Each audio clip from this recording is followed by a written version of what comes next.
नमस्कार दोस्तों, आज मैं आपको पुरानी से पुरानी खांसी का इलाज बताऊंगा और बहुत ही जल्दी आराम हो जाएगा। आप ये निश्चिंत हो जाएं इस बारे में कि आपकी बहुत पुराने समय से खांसी है और उसमें आराम नहीं हो रहा। आपको देसी खांड लेनी है और काली मिर्च का पाउडर, ब्लैक पेपर पाउडर, दोनों का एक एक चम्मच। सोते समय, रात को सोते समय आपको ये करना है।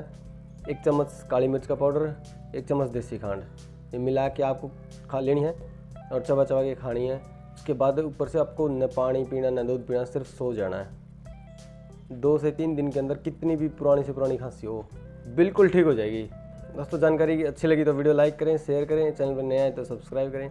जय हिंद दोस्तों, स्वस्थ रहें, मस्त रहें।